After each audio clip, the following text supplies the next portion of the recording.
What's up, everybody? Welcome to Broad Street. Welcome to episode 93. Welcome to the State of the Philadelphia Eagles call-in show edition of the Birds of Broad Street. I'm your boy, Mizzy Miss Kukek. I need to represent the Birds. We got my co-host, Bird Gang 31. What's up, guys? Let's talk some birds, baby. Shout out to everybody in here. Make sure y'all hit that like on all platforms, and then go get you one. Go get you one. And we got the Howie King of Cap shirts in. You guys gotta get one. They're dropping. They on fire. But let's talk some birds, man. State of the Eagles, baby. Our team looks pretty promising, and I can't wait to talk about it. All right, Moan just said she'll be back next week because she's out of town for graduation. So Suka says, but we do got King DV in the building. What up, King? Hey, what's going on, everybody, man? Look, I'm just ready to talk birds, man. I've been through the ringer with Philadelphia sports, but, it's just good to have a sports team that is clicking on all cylinders right now, man. And, June 1st is coming. I just want to talk a little bit about that and see what moves we're going to be making. Yep. Go ahead, King. Start us off about June 1st. So June 1st, basically, anybody can get picked up at that point. But I really believe that, I don't think that we should look at linebacker. I think we should look more on the depth of the safety. I think we're okay with Nicholas Murray. I actually like him. I don't think that we're giving him a fair shot. Also, Nakobe Dean. Nakobe Dean, this is his opportunity to step up, and that's going to be our two guys. So I want to know what y'all think about the linebackers that we have now. I know that we need depth there, but really, as of right now, only guys that's out there, only guys that can probably start on this team. I want Nakobe Dean to actually get his reps. I don't want him to be in the back burner again. Go ahead, BG. Yeah, I agree, man. It's time for Dean to stand up, make everybody feel good. We felt good when we picked him up. We thought it was a steal to get him in the third round. He was the best linebacker in college football, one of the best teams ever in college football. And he got the pretty much red shirt last year, played some special teams. When he did come in, he shined a little bit. We didn't know. I think it probably was a little bit of truth to that injury that he had. And I think the Eagles played it smart with him and Jordan Davis. But it's time for these Bulldogs to bite, baby. It's time for them to get out there and show what they got. So I feel like what you said, we got Morrow, good pickup. You know what I'm saying? We're getting these guys on their, on their contract years where they just came off a good productive season. And let's let the young Bulls go out there, Yeah, for me, we're going to go to all the positions just to waste some time. And hopefully, if y'all want to come in, we'll bring you guys in. We'll do a call-in show. Now, next week, we'll see if everybody can make it to the show so we can do a special State of the Eagles NFC Philadelphia Eagles roundtable. But we'll let you guys know. So if y'all want to come in, the link is already out. So for me, linebackers, Nakobe Dean needs to step up. The red shirt season is over with. TJ Edwards and the other guy is out. So, but we do need some linebackers. So so when it comes to that position, we'll start there. Free agency, because free agency is not over. Who do you want as your linebackers free agency that's really not over yet? So go ahead, King. The only person I've really been looking at is Miles Jack. I think that we can actually benefit from having him. But also they were talking about making one of our edge rushers a linebacker as well. So we don't know what Sean Desai got planned, but Miles Jack was probably the only name that actually popped out to me so far.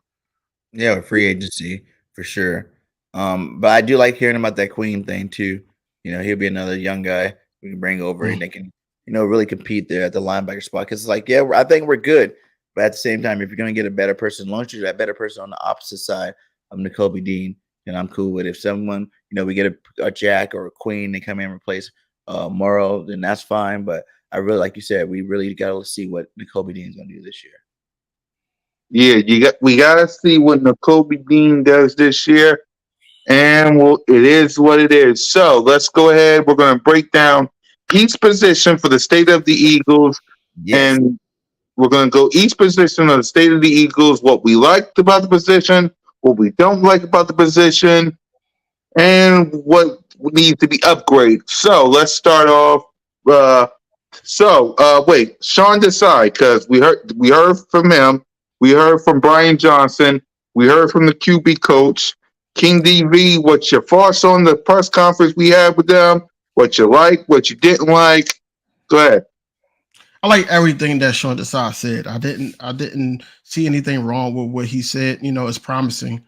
It's very promising that he wants to bring back that old Eagles defense. Um, it's just all putting it all together with all this talent, man. This young talent at that. You do got some vets in there, but it's just the young talents to get them on board, so everything can stick together. Like somewhat of what we did last season, but a little bit more pressure. Um, but with Sean decided, I think that that's not going to be a hard task to try to because let's face it, Jonathan Gannon didn't really raise the bar that high. So, this year, of course, we're probably not going to have as many sacks, but I just want that pressure to be there to the point where the quarterbacks have to second guess every single snap. Um, as far as the quarterback coach, I already know that he's going to be good because his relationship with Jalen Hurts. And I think Jalen Hurts is going to make him a better coordinator, a better coach to the point where if, people start calling him for coaching jobs, that's on Jalen Hurts, because Jalen Hurts is that special that, that connection with him, he's going to want him to succeed as well. So, I'm not really too worried about Brian Johnson. I'm not worried about him at all. But the offense is going to be rocking, and now hot routes is going to be there because we have a guy like DeAndre Swift. We could have been running that with Kenny G last season, but he wasn't really getting that many reps. But they feel comfortable with DeAndre Swift doing that. So I think that on both sides, on those coaches, the offensive coordinators, offensive and defensive, we're going to be good. We're going to be good. Yep. Bergang? He want to make these teams feel it, He want to be felt, baby. Like the things this man said, I think they're taking, quotes out of the Jalen Hurts book because he came out and he said everything right, everything we wanted to hear him say. Like we say, we got to see it on the field. Could this defense be better than last year? In areas I think it's possibility. Jonathan Gannon had the talent. The talent's here. Now, are you going to be a great coach if you're just good with a talented elite type defense that we have? And you're not doing your job. When you got this many elite players, you got to be great. You got to be one of the best defense, if not the best defense in the league. And like you said, you got to be felt by the league. Everybody got to know when they come into Philadelphia or we go there, that we're going to, play some hard-nosed football. He wants to get it back to the old school days, which I'm happy with. He got all the players, man. You got all the talent you can possibly need to run a good defense. So we'll see how good he is and if it's just talk or is this guy going to come in here and do the thing? Because I know we didn't want him first. I think we wanted Vic Fangio, but I know he's a disciple from Vic Fangio. So, we kind of got the second place there, but let's see what he can do. I'm pretty sure him and Fangio still talk. Fangio was with us all last year. And he probably already got insight on the defense and the players that are here already. So let's see what he can do, man. I'm excited. Let's see what this defense can bring this year. Everybody keeps saying we're probably not going to get as many sacks. If he's bringing more pressure, we can get more sacks. I feel like we left a lot on the table last year. We could have got a lot more pressure. We could have got a lot more sacks. We got a lot more turnovers with the talented roster that we do have. And I think that this guy, I think he blitzed like 15% more than Jonathan Gannon last year. So just that little bit of extra blitzing, in situations, I think that's going to get a lot more quarterback hits, quarterback pressures, interceptions, and in general. And I think we can actually break the record this year. Who knows? I don't ever think the next year is ever going to be a downfall. I think our roster itself got bigger. I mean, not bigger, but better. I think the defense is better than last year. I know Hargrave's left, but I think Jalen Carter's going to be a beast. I think Jordan Davis in the second year is going to be a beast. And those two players together will, match the production that we got out of Hargrave. The safety position, like I said, Edmonds, and then, Sidney Brown coming over there. I think he's a ball hawk in safety, and he can do a little bit of everything over there. So I'm excited to see what he can do. And all these players are going to benefit off each other because there's so much talent in the room at every single position that it leaves no choice but for you to be good. Because if you just go out there and do your job, then good things will happen. So he gets an advantage like Gannon did. He got a really talented roster. So even when he mess up, the talent alone is going to mask some of that up. And it's his first year, no, second time defense coordinator, I think. So let's see what he got. Yep. The players had their press conferences from Dallas Goddard, A.J. Brown, Jason Kelsey. So go ahead, King, your thoughts on what the players have to say before we get to the state of the Eagles.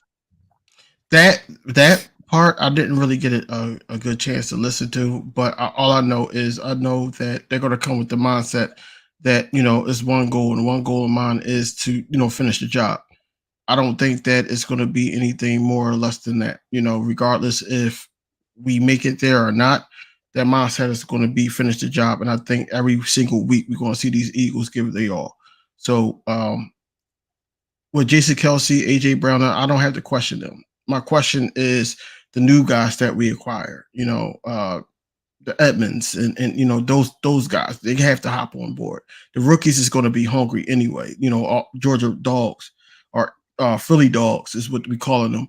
They're going to be hungry anyway. So I don't have to question them. They trying to get a roster spot, and then on top of that, they just anxious to play it together again, especially on this big stage. So I don't have nothing to worry about with that. But I just know that all the people that was there last year that got interviewed are all on the same page. Yep. Bergang? I'm excited about a lot of this, man. Like these guys are letting you know they're focused. You see them out there practicing together already. This voluntary stuff, guys. These are professionals out there. Making sure they're working on that craft early in the year. They're out there past because you see Jalen throwing balls to Devontae.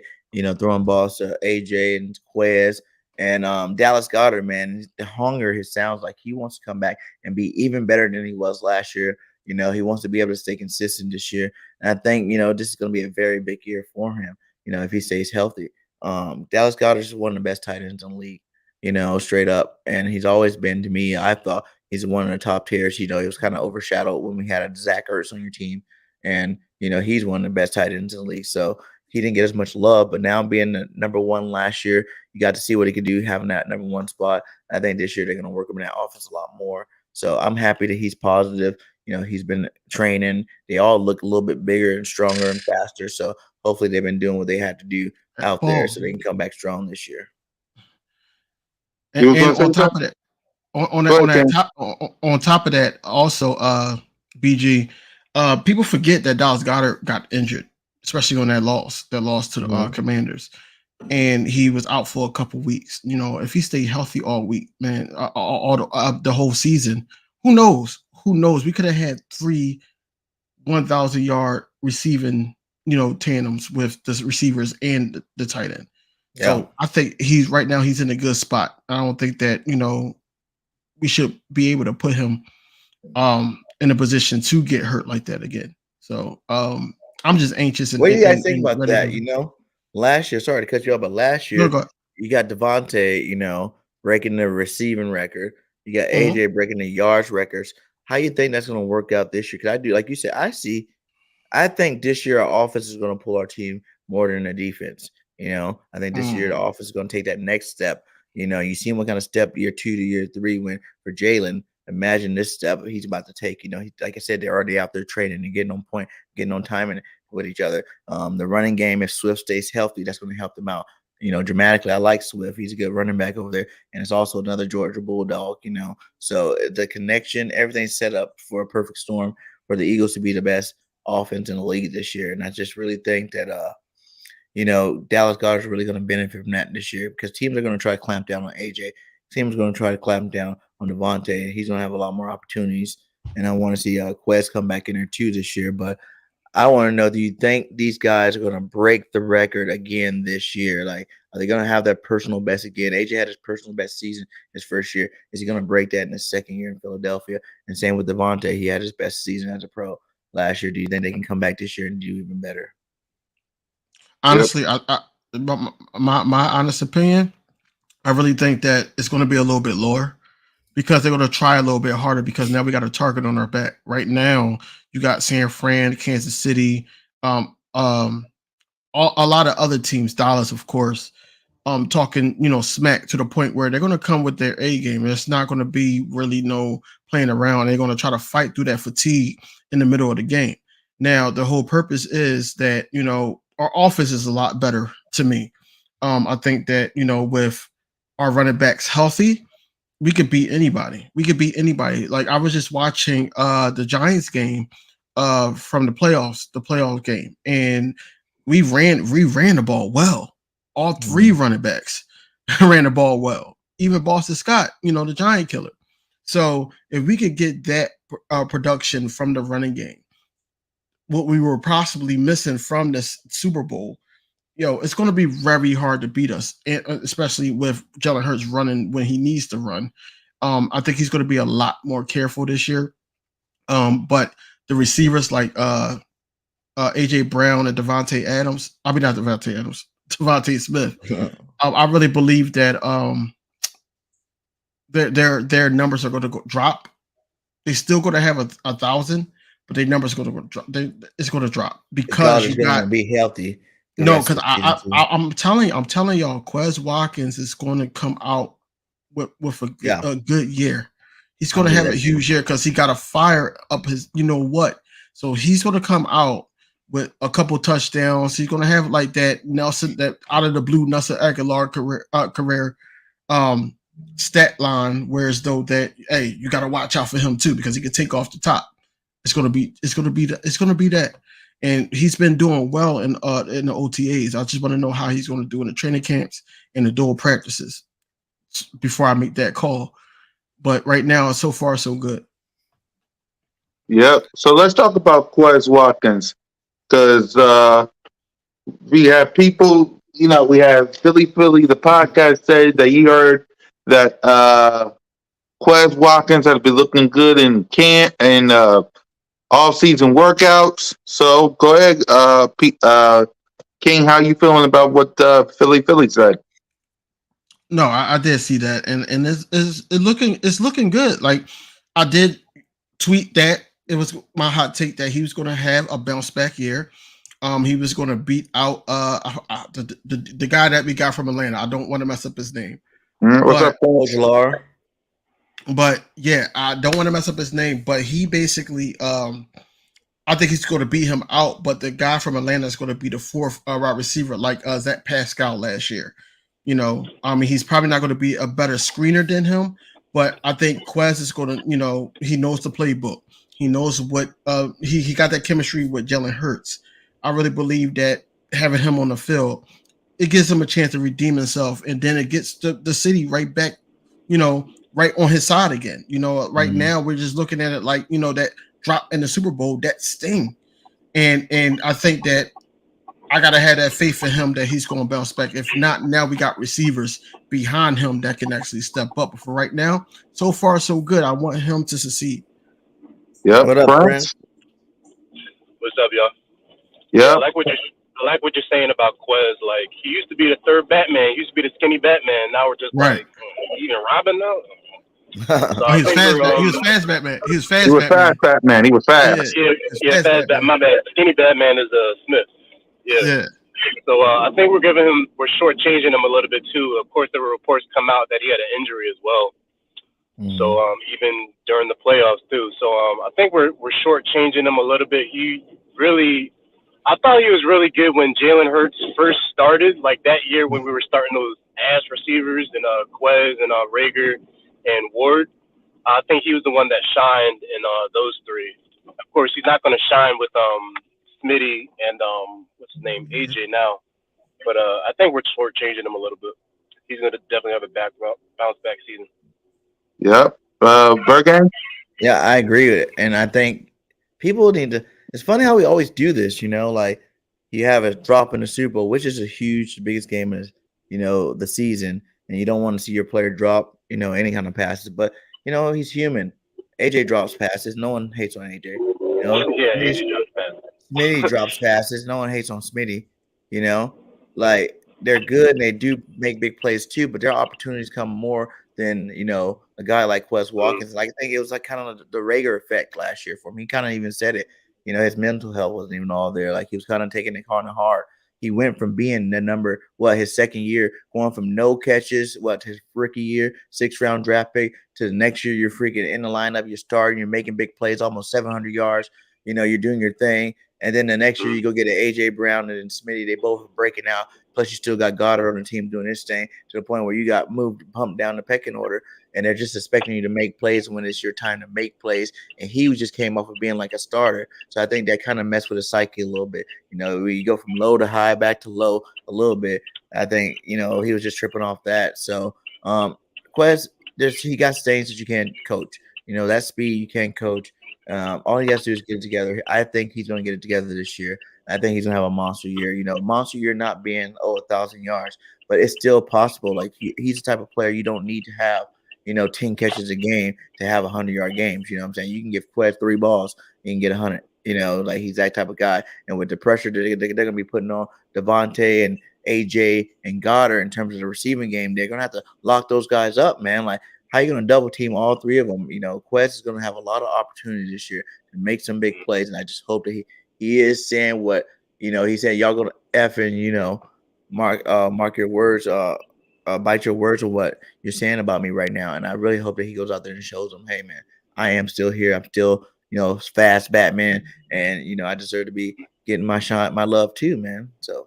You guys know ever since Quez been here, I made like 5 Quez walking videos. Like I love the guy, and I think this year he's gonna bounce back strong. I just think he, kind of like Rager. The difference was he was man enough at the end of the season to come out and tell you, he was tripping. He wants to make it better. Rager kind of just cried and did his own thing and went away. He's all butthurt about it.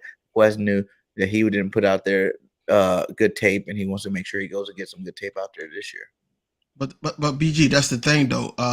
Basically with Quez last year, a lot of people are saying you're not getting that many opportunities. You got to seize the moment. And I feel like Philly was hard on him because it's like, you got these guys out here 1A, 1B, Devontae and AJ. Whereas though, and then you got also Dallas Goddard. Whereas though that you got a lot of room to operate, and then you can take off the top, but you don't. You don't. And then once you get that opportunity and it's a perfect pass from Jalen Hurts to you, you fumble it. A lot of people can say that was all offensive pass interference, defensive pass interference. But at the end of the day, like you got to catch that ball. You have to. It was in your hands. But like I said, I think that Quez Watkins got the messy end of the stick. And I think that this season, he's gonna ball out. I think he's gonna ball out. That's why I think that AJ and Devontae's stats is gonna be low. Also because of the acquiring of DeAndre Swift, he's good out the passing game too. So it's a lot of things that's gonna factor. And if Dallas Goedert is healthy, then that's something else. That's what I'm saying. That you got to put everything into perspective. Exactly. Go ahead. I think this Eagles team is going to be the most efficient team as far as yards per play in the NFL. Mm-hmm. Because last season, when we passed the ball, we did not do it as much as other teams, but we were the most efficient as far as like deep shots and everything like that, especially the AJ, right? Like, we have 2 receivers that can always get open. We have a offensive line that can absolutely get you a 5-yard hole, like right up the gut. So we got Rashad Penny and we got Swift for that. I think what's going to happen is that, like, last season we scored all these points and then at the end of the game we were just running out the ball. Mm-hmm. I think it's going to be a similar thing to where it's going to be by the 4th quarter, Swift is going to be out the game. We're just going to hand the ball to Penny, 6 yards, 4 yards, 5.5, 5, 6, 5 minutes off the clock just goes just like that. Mm-hmm. I think that it's going to happen again. Like Howie, like he's real serious about him knowing his players and knowing what he wants to bring to the on the field, or what he wants to see on the field. So I'm really excited to how they're going to use or implement all these different talents that they have, because DeAndre Swift adds a dimension to Jalen Hurts' game too, to where Jalen Hurts never just checks the ball down to a running back ever. I don't ever see him doing that really. So DeAndre Swift adds that element too. So I'm really excited about this offense. The only time I've seen Jalen Hurts do that, and it really wasn't like a check down to the running back, was against the 49ers, and that was to Kenny G. You know, he was actually getting the ball rolling. But I think this is going to hold another whole new dynamic, especially in the red zone, because you know I keep saying DeAndre Swift, he likes to do that curl in the middle where the linebackers is trying to play the tight end and everything.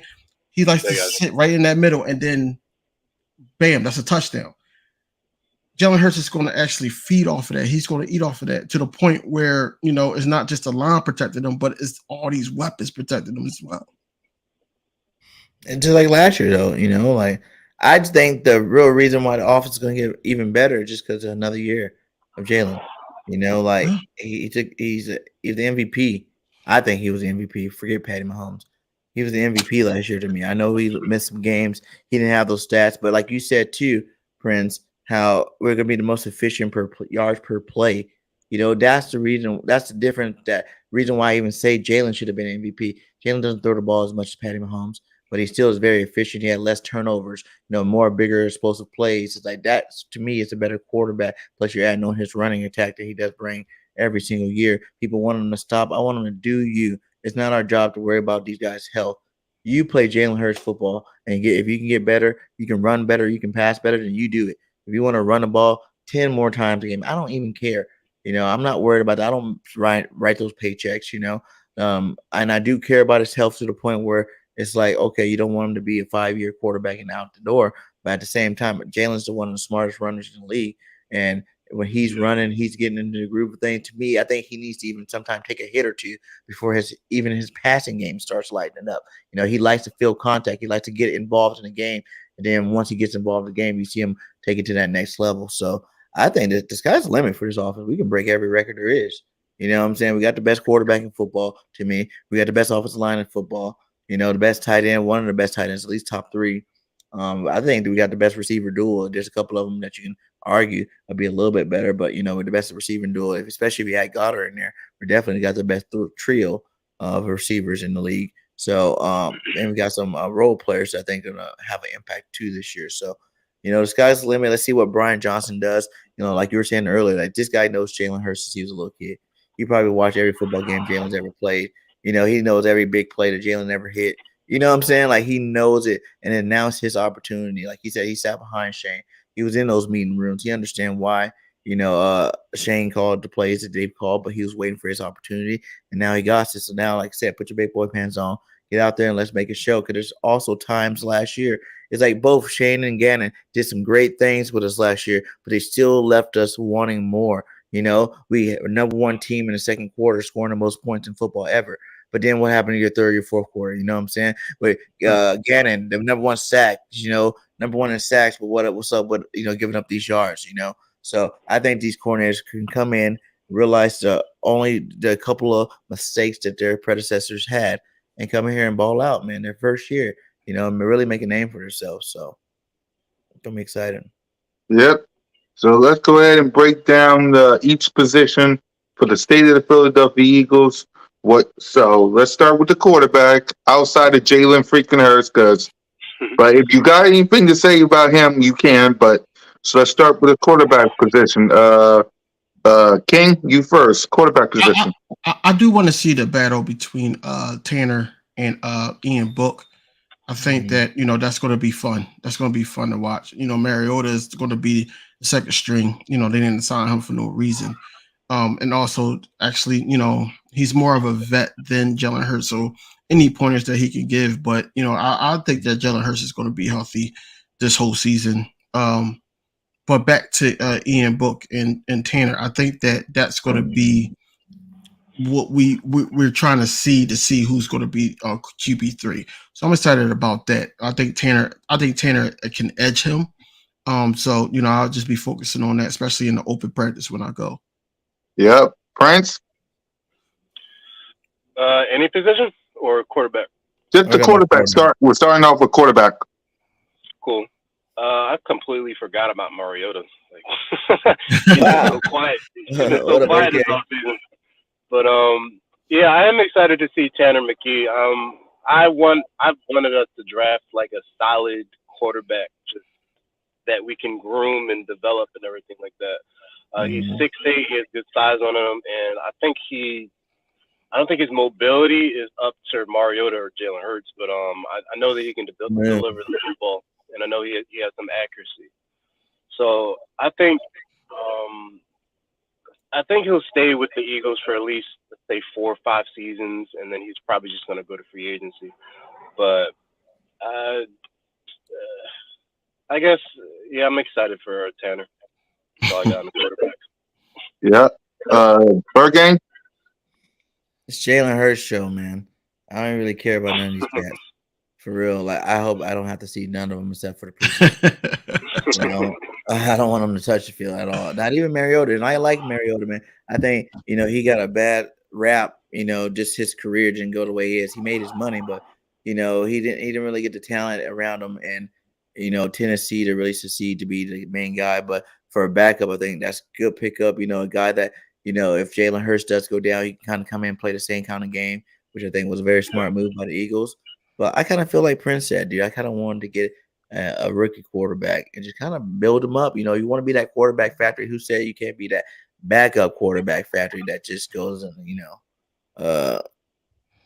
get him up, like a Jimmy G or like who else was a backup quarterback that, a team build up and then all of a sudden they got 2 games. Now you get to go trade them off and get some value for him. So I don't ever want to see Jalen get hurt at all. I think he don't want to get hurt this year.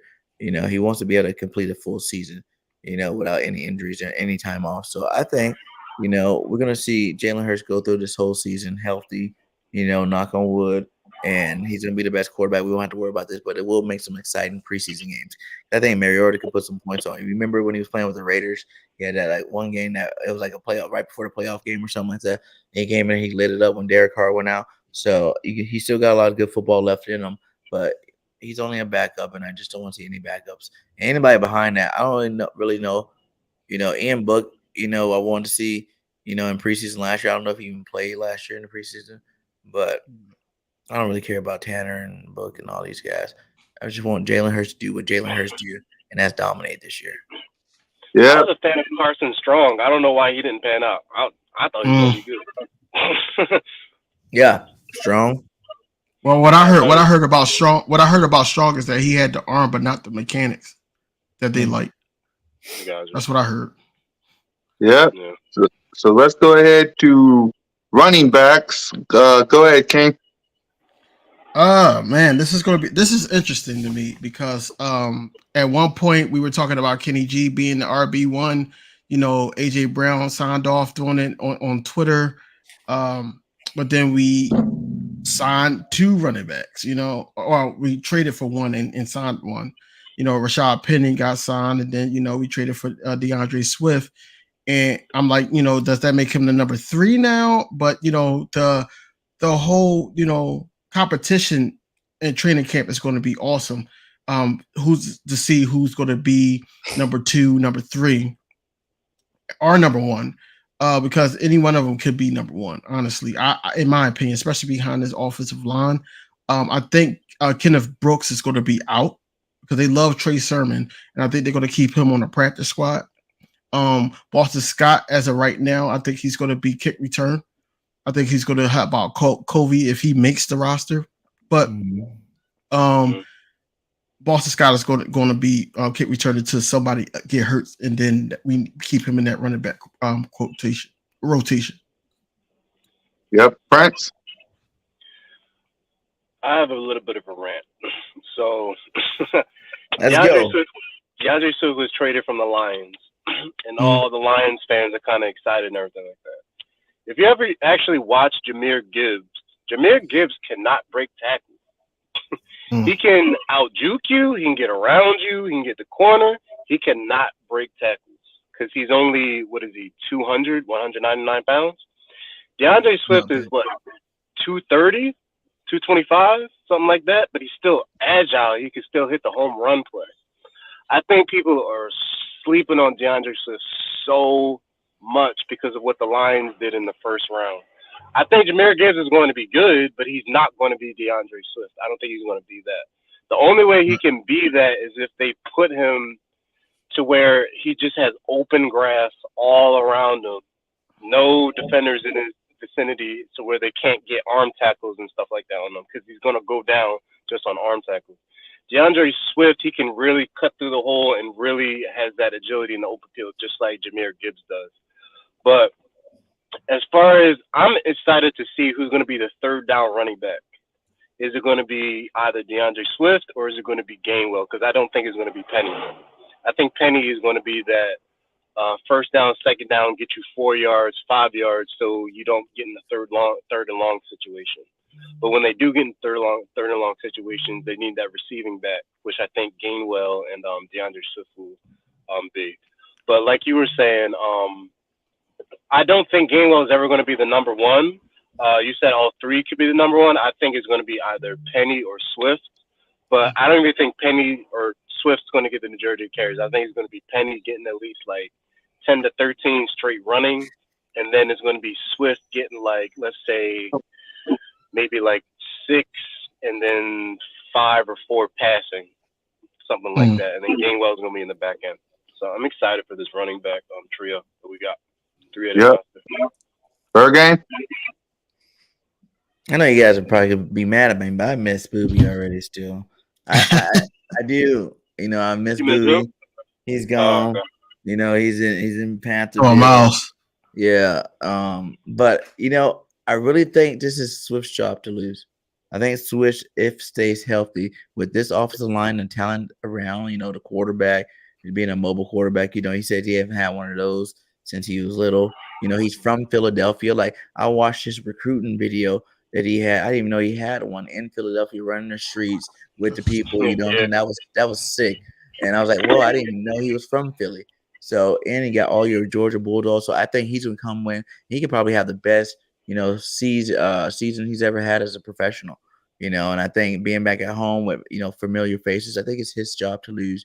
I think Penny's gonna be that short yardage guy that we've been asking for, you know. And you know, I think Gainwell's kind of gonna get the carries. I mean, the receiving yards for the running back group as a whole. So I know Swift can catch too, so that's going to help. You don't have to take him out on third down. But I really think that he's going to be the lead back. You know, it's going to be a rotation, but it's going to be kind of like last year where it was a rotation, but Miles was the head of that rotation.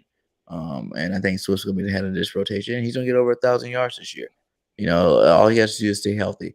You know, if he can stay healthy, then the sky's the limit for him. Yep. So wide receiver 1,000 on the ground?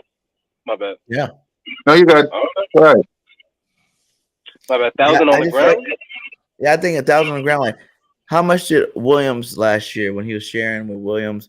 Williams had, and I just feel like our line's better. We have more weapons. We got a mobile quarterback that's going to, you know, hold linebackers. So you're not getting the same type of football, you know, on this team that you did any previous years with the Lions or whatnot. You know, we bring a different dynamic to the running game. That's why we've been the best running team over the last 3 years. It's just like Jalen Hurts pulls those linebackers.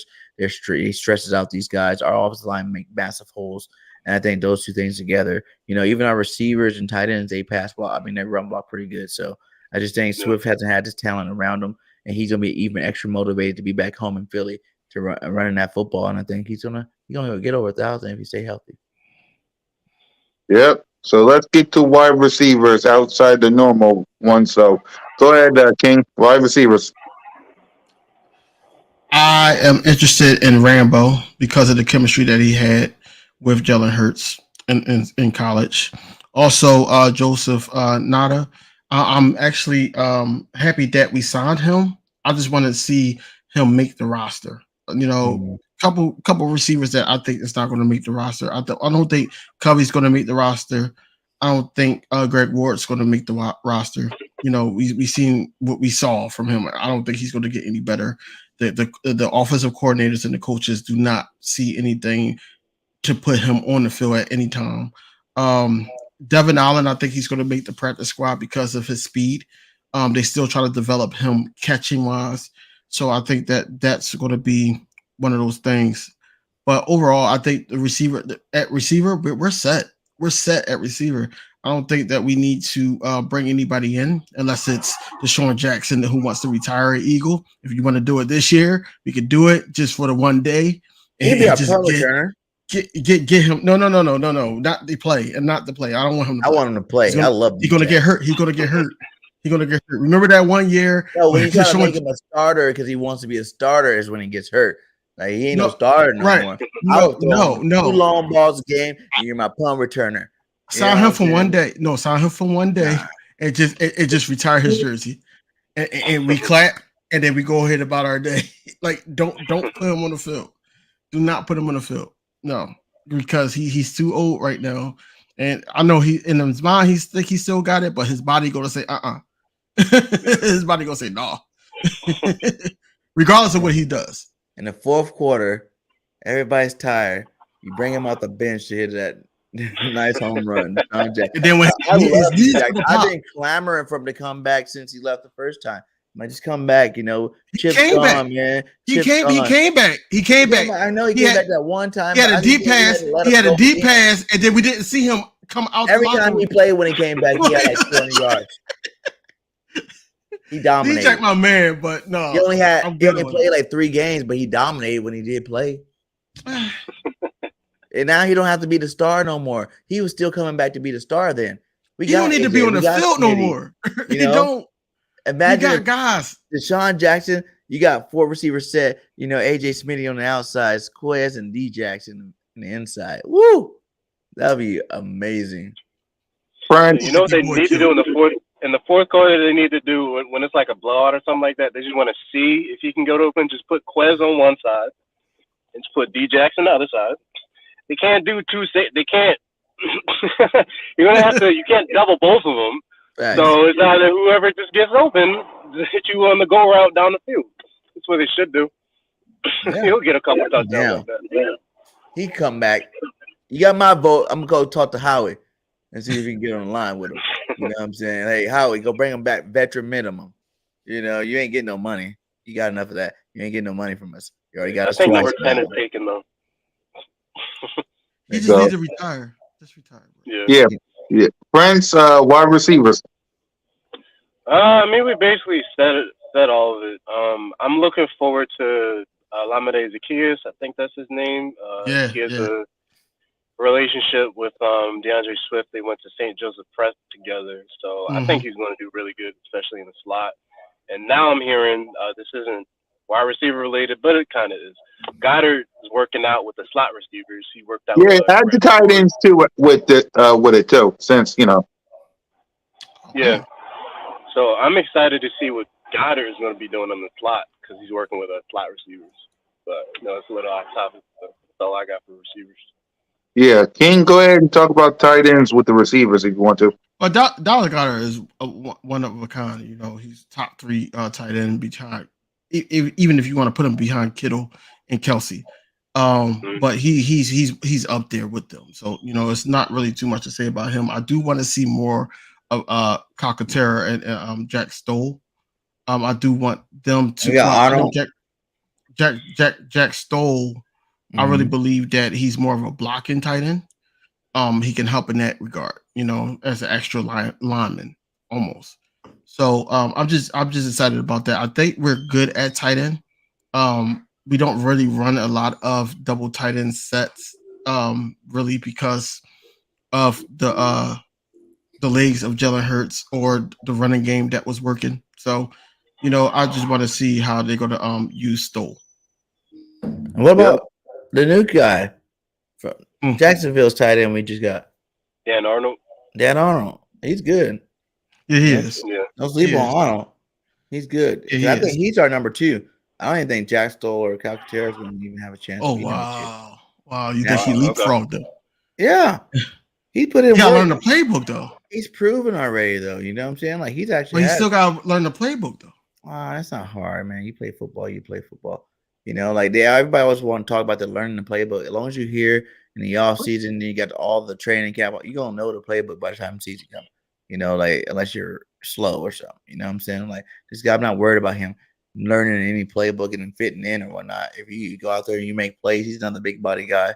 I think he's more receiver and tight end than he is anything. But I think we could run some more, 12 personnel with him and Goddard. So kind of like when we had Ertz and Goddard, when they're out there on the field at the same time, that's really hard to stop. And I think that brings an extra dynamic to our offense this year. Yeah. I have a question about tight end. Go ahead. Did we draft a tight end in this draft? Did we even get a tight end? All right.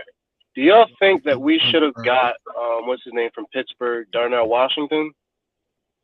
He's literally like another offensive lineman, but he's also a red zone threat. And I think he would be perfect with our line, with especially. Are you talking about the dude from Georgia? Yeah. Yeah, I wanted to draft him. Yeah, he's like 6'8", 365 pound, tight end. Hell yeah, I would have drafted his ass. Even if he didn't play, even if I didn't throw him one ball. Like you said, that's another offensive lineman out there. Yeah. I've wanted the Eagles to draft him. I thought we should have drafted him in the second.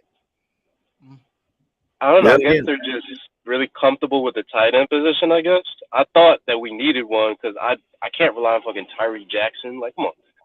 So that's the thing, too. That project, he better do something this year. Because if not, you got to cut this guy. We've kept him for like 3 years now. And we've watched him play like 2 games. Like, come on. How long are you going to keep these injured guys on there? Jack Stoll is a blocking back. I would like to see Jack Stoll line up in the backfield, too, this year. And actually have a fullback on some plays. And I think that help our running game out, too. We can do triple tight ends, you know what I'm saying? Like Arnold, Jack Stoll in the backfield, and just have some power running going. Too much stuff in the gumbo, man. You can't do that. You can't do that. Too much stuff. Why? Because everything you played with last year, that's old. You know what I'm saying? People are going to be ready for that. But what I tell people like this, it's really no fear for the rest of the league in general because we don't do that. We don't run that complicated of an offense. It's pretty simple. The problem is the players that run that simple offense, they do it at a high level. But Jalen Hurts is so good because he runs that RPO pass read thing really at a very high level. And not everybody can do it at that high of a level. And it's just, they're simple plays. They're not even, you're not really getting too complicated with it. Just stop us. Stop us if you can. We got some of the best players at every position. So just stop us. We're going to keep running the same thing at you all year long. And we're going to see if you guys can stop us. That's what we did last year. Everybody's like, teams going to have, we had the bullseye on our back last year. After the first year, we had the bullseye. What's Jalen's second year? We had a bullseye. He had a bullseye on him. They seen a little bit of Jalen. Let's see if he can do it again the next year. And then he blows that out of the water. You know what I'm saying? So this year, I think he's going to continue pace. And we're just going to be like the Kansas City Chiefs. It's just going to be hard to stop us from here on out until Jalen's not our quarterback no more. Yep. So let's go ahead and go to offensive line. King. Well, I don't have any issues with the offensive line at all. The only question mark is who's going to start between the rookie we drafted and Cam Jurgens at right guard. Regardless, I think that the rookie should start. Because Kelsey is up there in age, and you want that security. Just in case he goes down. And it's also just plug and play. It's plug and play with Cam Jurgens at center. I think that the rookies that we drafted needs to play. To get them reps because that's the new breed of Philadelphia Eagles. Like it or not, we got guys that's not going to be here for the long haul. So you got to get these guys some reps, especially early in the season. I really think that everybody's ready. I really do. But that's the only question mark on offensive line is that right guard position. Prince. Yeah, I do think with the offensive line, it's just going to be Steen and Cam. That's the only thing I'm worried about. I think that Steen is going to start. I think he has more I think he has more power than Jurgens has, but I do think Jurgens is a better mover in the open field. Mm-hmm. So when they're doing like pulling plays, I think Jurgens would be better. Like he has that Jason Kelsey type of movement ability, but Steen has the ability to just push guys out of the out of the play or off of the line. So I think Steen is going to win, and I think Jurgens is just going to make another Pro Bowl center. We're going to have him come in next year after Kelsey retires. So it's the only thing I'm worried about as far as the line. Yep. Third game. Yeah, that's the really like you guys said, that's the biggest battle, Steen or Jurgens. I really want to give it to Jurgens because I heard he beefed up this offseason. He got a little bit bigger than he was, and he's been through here. He's been here for a year, so he kind of got a jump start on him. Overall, I think Steen will be our right guard, but I just go ahead and get Jurgens time on the field. You know, he get to hang out, be on the field with Jason Kelsey. Not only are you like hearing it from him, but you're actually watching him do it. You're playing with him. You see how he blocks, you know. So when he does leave, you just slide Steam right in there, you know, kind of redshirt him this year. So you get, you know, let him go to the Stoutland University for a year. Right.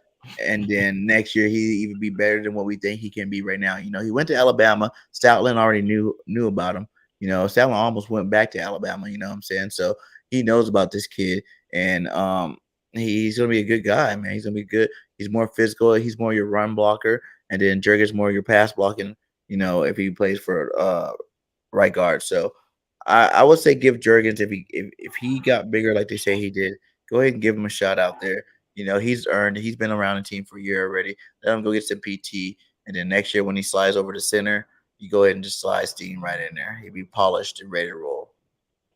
Yep. Did Alabama even have any other linemen that were drafted? I'm trying to think. This year, not that I can think of. Usually they always have like 2 or 3 of them. Yeah. I guess they're just all bad this year, and Steen was the only good one. Hold on. Oh. There you go. What up, Steve Will? What up, guys? How y'all fellas doing tonight, man? Hey, what's going on, bro? What's up, man? Good. Chilling. I was just listening to y'all talking about the right guard position and the battle between Steen and Jurgens. Right. And there's one key factor in that I think all of you guys left out. I actually give the edge to Jurgens to win that because Jurgens actually has experience playing guard and playing on the interior. Most of Steen's experience is at the tackle position, playing right tackle or left tackle. So it's going to take him a little time to get up to speed at playing guard. Whereas Jurgens, he already has that experience playing both guard positions and playing at the center position in college. So he's more used to playing on the interior of the line. Yeah, I agree. Yeah, and just in general, that's how you want to do it. You don't have to. We're at the situation where we don't have to thrust Steens in if we don't want to. He's a rookie. Let him, go through his, just like Jurgens did last year. He didn't play that much last year. Let him go through his whole rookie year, learning, like going through Stoutland University. And plus, Jurgens got a little bigger. Plus, he's been with Stout for a whole year. I think he's going to be even better prospect this year. And let him get his PT now, and then he'll be polished, ready to roll. Only fear I have is, like, what happened if he goes in and he's like an all-pro right guard? Now you're going to have that problem again, like we have with Landon Dickerson. Landon was supposed to be – everybody forgot. Landon was supposed to replace Kelsey. That's why we drafted Landon, was to replace Kelsey. But he plays so good at left guard that you couldn't move him no more. What happens if he comes in and he's your guard? Because Steen can also play, tackle. So, Lane Johnson don't have to be more years. He could end up bouncing out there. Who knows, and Driscoll is actually a better at guard than he is at tackle. We'd rather have Driscoll on the interior than play him on the edge. You thought so? I thought Driscoll was a better tackle than guard. I didn't like when we put him in. He's better at guard. He's actually because his arms are shorter and he's more in that little closed-in space. It actually gives him more power inside. That's why he would be actually better at guard position. That's why I thought Herbert was a better guard than Driscoll. Herbert is a better guard than Driscoll is, but Driscoll actually plays better at guard than he does at tackle. What up, JP? Doing good. So still, let's start with you because we was talking about the state of the Philadelphia Eagles. So Let's get your thoughts because we covered everything. So we'll get to the defense side of the ball afterwards. Stu, let's start with you. The offense as a whole, Jalen, the QB position, wide receiver, O line, the state of the offense first. State of the offense first. I'm gonna say this. Offensively, I don't see much of a need. Yeah, we need somebody behind that tight end 2 and tight end 3 spot. But me and LB, I've said this a couple of times. I've heard LB say it. Offensively, you are only as strong as your wide receiver 3. If he is the weak link, then we got a problem. And that showed it reared its ugly head in the Super Bowl with Quez dropping that one deep pass. Everybody, I get it. Yeah, Quez don't get as many opportunities. So, you know what I'm saying? He's got a propensity to mess up every now and then. But let's not forget, ladies and gentlemen, this is Philadelphia. We are Philadelphia Eagles fans. I have been one for 43 years. We hold the 53rd man on the roster to the same standard as we hold the number 1 guy on the roster. Yeah. Just because he's better than Jalen Reagor or Jalen Aguilar, that don't mean he's been good enough. We know this. I don't know whether we got soft as hell and started being sensitive on people since we won the Super Bowl, but all of a sudden, everybody want to try to make excuses. No, let's not forget who the hell we are. We are Philadelphia. We hold every man on the roster to the same damn standard. Number 53 is held to the same standard as number 1. That means if your number 1 guy listed on your roster is your quarterback and your number 53 man listed on your roster is a left guard who just happens to be a 7th round pick, I don't care. We just watched Mr. Irrelevant make it to the damn NFC Championship game. Guess what? If you're 53 on the roster, you're being held to the same standard as number 1. So when you mess up, you're going to get the same criticism. When you do good, you're going to get the same praise. Let's stop acting like we don't know how this go in Philly, y'all. Come on. Yep. JP, offense.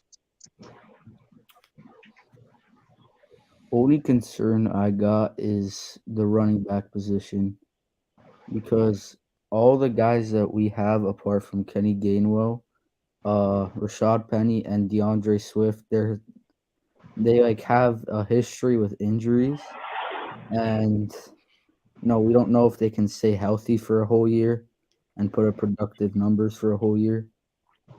And another thing I'm concerned about is Quez Watkins, because he, like, going back to the game where we lost against the Commanders, he caught that deep ball and dropped it.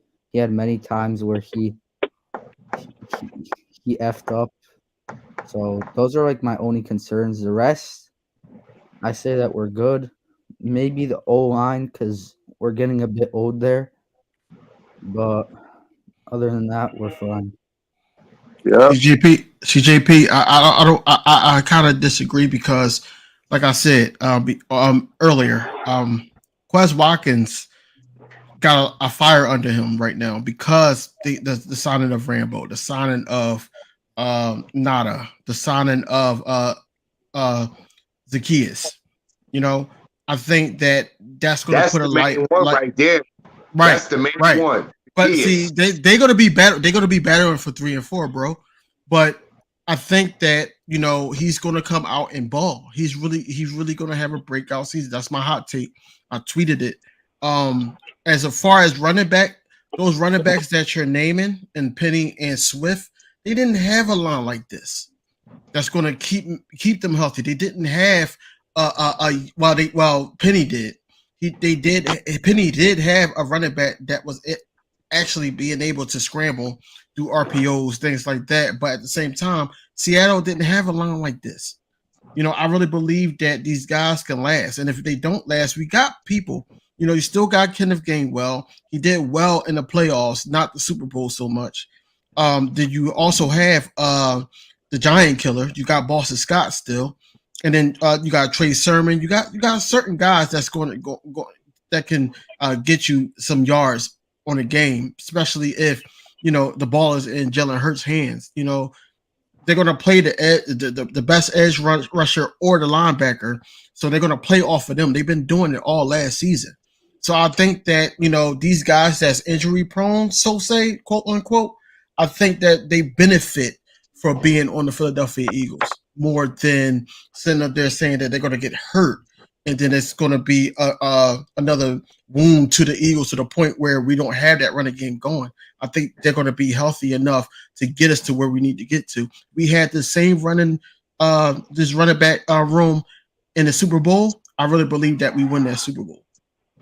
Hey man, I don't know why we're saying that Miles Sanders is going to not be injured. Does anybody remember before last season? Miles Sanders was injury prone. Like every single year he was getting injured. Yeah. Like last year was the only year where we could give him the ball like 10 to 15 times a game. I disagree with you there. And let me explain why. And this is somebody, I'm somebody who's played the running back position in high school and stuff like that. When you, in the first 3 years of his season, of his career, they were inconsistent each year with how they were giving carries. Yeah. When you're inconsistent with how that happens, your body is no longer used to taking the punishment it needs to take to be able to sustain what it's got to do throughout the season. So you're bound for nicks and bruises like that when you're going to miss some games. Last year this past season was the first season of his career where they consistently gave him carries. Now, everybody wants to get all mad at him because he wasn't as effective in the Super Bowl or in certain games in the postseason. But let's not forget, look at all the carries and the wear and tear that took on his body for the first time for a full season. Of course, you're going to have some slip up and some nicks and stuff, and you're going to slip in production. Yeah, Gainwell is going to be a fresher, and he's going to give you more production. He wasn't used as much during the season. That's why what everybody's saying, I heard people saying, oh, Gainwell is running back one. Gainwell is proving he can take more of the load. I'm like, how did he prove that? Did he do it for a full season? No, he didn't. So I'm looking at it like this. Miles Sanders, let's think about it this year. His first year, he really wasn't used. His rookie year, he really wasn't used until like halfway through the season because we was using Jordan Howard and them so much. Right. Second year, we was barely giving him the ball. Really, it was off and on. His third year, we didn't even use the running game because that was Jalen's first year as a starter. We didn't use the running game like that for the first 8 weeks of the season. Right, until people start saying run the damn ball, and then we started doing it. So last year, when it finally came together, this is another thing that I got to point out with y'all. Y'all realize how much Miles got so much yardage? It's because at that mesh point on that option, that handoff option, Jalen Hurts freezes two defenders on the back end. That automatically side linebacker. They're held back there. So that gives Miles more space because those linemen now can get up to the second level to keep the linebackers off of him. So he's getting more running room. Now, if you got that with DeAndre Swift and Rashad Penny, like you said, bro, they're gonna be a whole lot healthier and they're getting more space. Both of these guys are more talented running backs. They just had a problem. Well, not so much Swift, but Penny's had a problem staying healthy. Swift has only missed the average of 3 games his whole he ain't missed that many. Penny's the opposite. He's only averaged about 3 games each year throughout his years. So that's why I'm saying when you got a line and blocking wide receivers and a tight ends that can block, that can get up, that they can keep those guys in the second and third level to give them more space, you got a lot better your chance of keeping those guys healthier and then being there to be able to last through the season like Miles did last year. Adding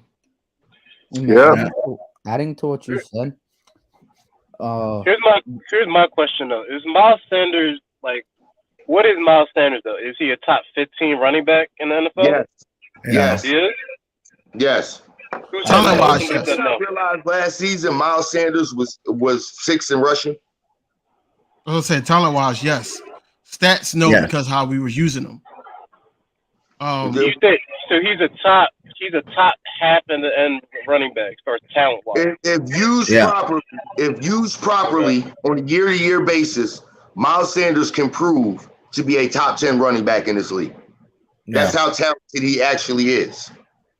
All right, so this is a follow-up question. Do we have two talent-wise top 10 running back now?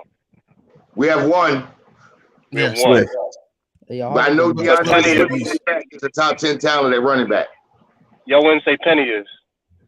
No. Not until he can prove he can stay healthy for a whole season. If he can stay healthy for a whole season and give that production, then I'll give him that. He's got a lot of games where he put up some huge numbers. Yeah, I know that. But what do we always say? What is everybody always say? Coaches, players, GMs, everybody. The best ability is what? Availability. Exactly. If you ain't available, you can't really be counted as one of those dudes because you're not there for the team. Yep. So let's go ahead and move on to defense side of the ball, the whole defense as a whole.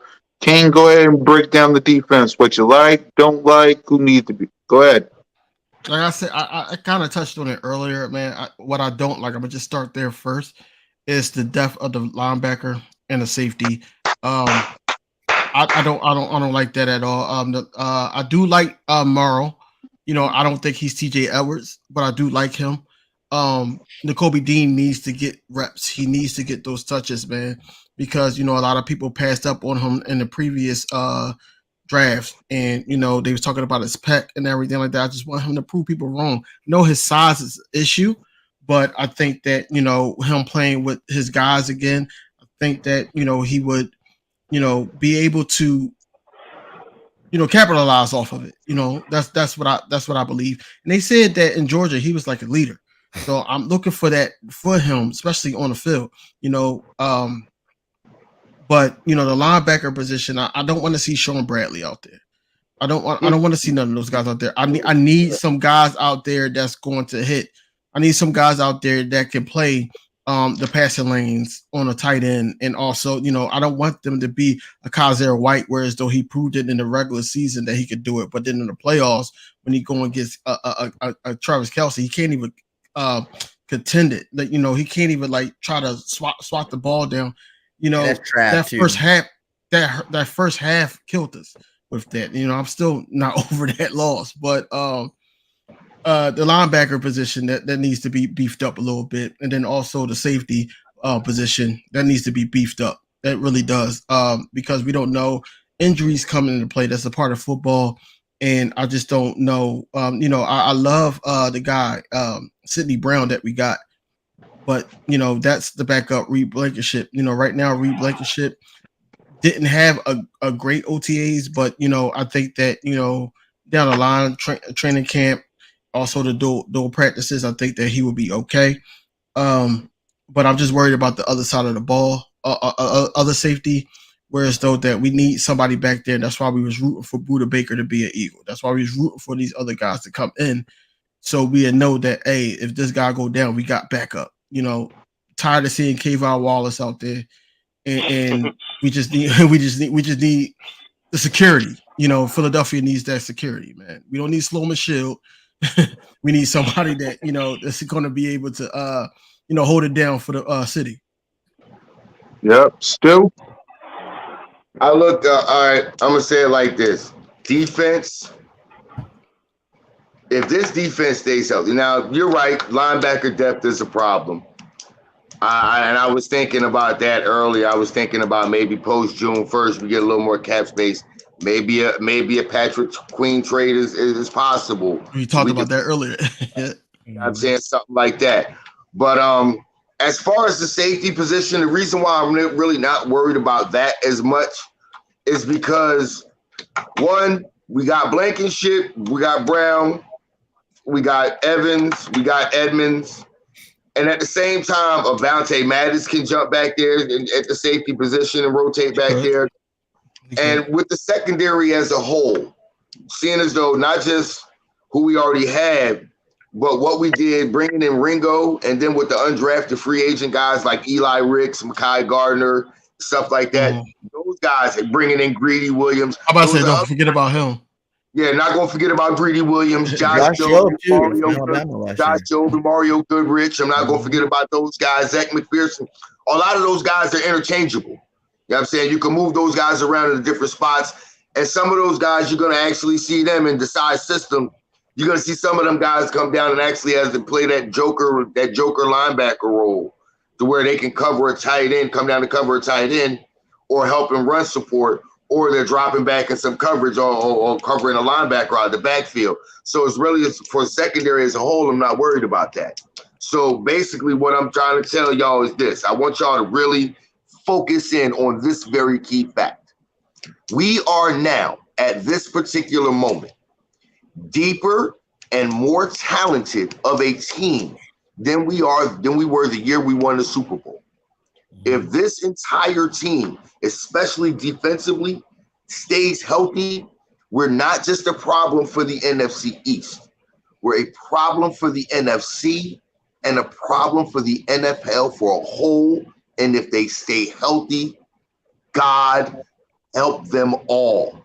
That is all I can tell you. God help them all. And I'm not trying to be braggadocious. I'm not speaking hyperbole. I'm just saying the level of talent and the depth of how talented we are.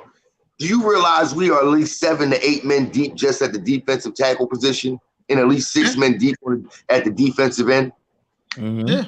Like we can send we have a second unit of starters at the defensive line that can start for 31 other teams in the NFL. This is a problem. It is. Last year, how we sent waves of them at people, that was something. This is a problem. And we're younger. I'm gonna put it to you like this: our very last pick, Mario Ajomo, I believe he can make the 53. Yep. I think he will. Yeah, I think he will. Yep. Our defense overall, like crazy, I said, it's just years. Like people act like last year we weren't blowing teams out. You know, and I know a couple of those scores look a little closer than what they should be, but they were already blown out at halftime.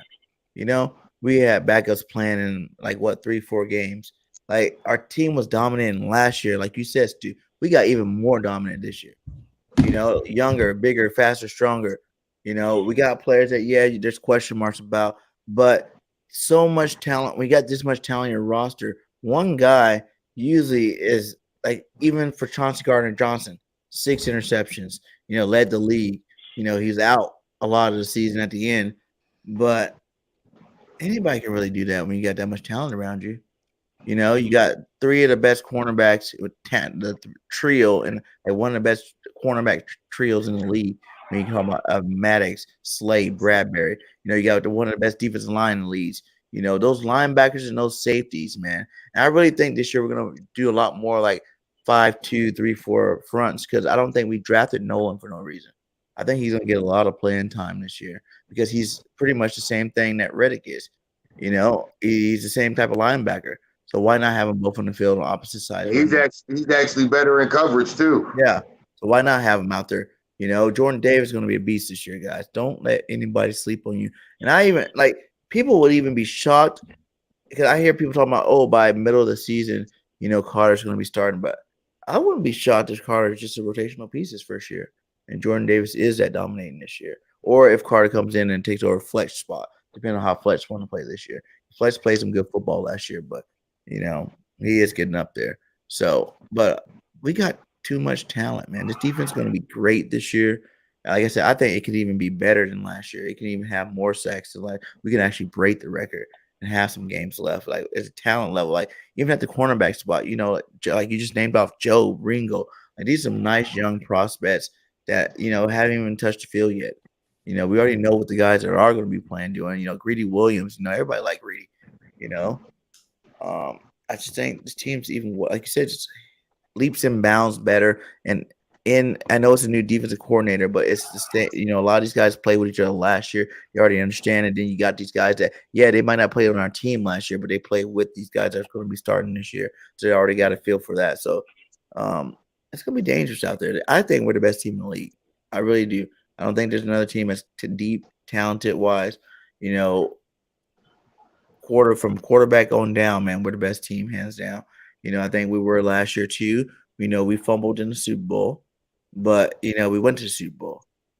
That's the other side of it. We were there. Everybody had bad games. It's just that was the wrong game to be bad in. But I think this year we go back, we win it. We finish the job for sure. Yep. France defense. Yeah, I think people are sleeping on the Tremaine Edmonds signing. I think they're really sleeping on that.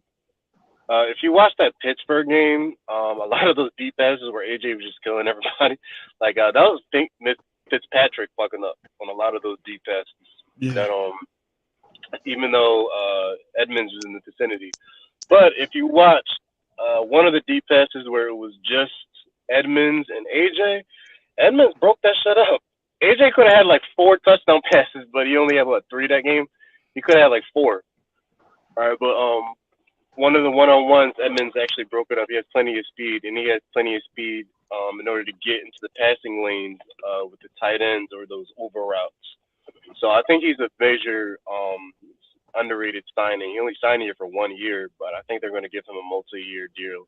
They want him to stay here. Also, I think Justin Evans is an underrated signing too. He was on the Saints. He gets injured quite a lot, which is why he didn't get a lot in the free agency.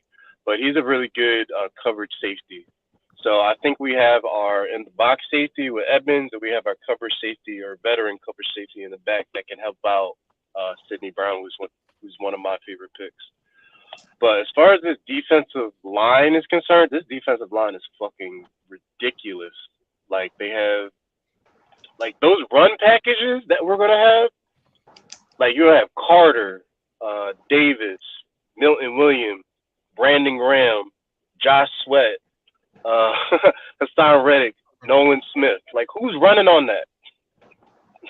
Like you can't get anywhere on that as far as a stop in the running game. And even in the pass game, like you said, we're gonna break record. I don't think we're gonna get 70 sacks again. But I think we're gonna get.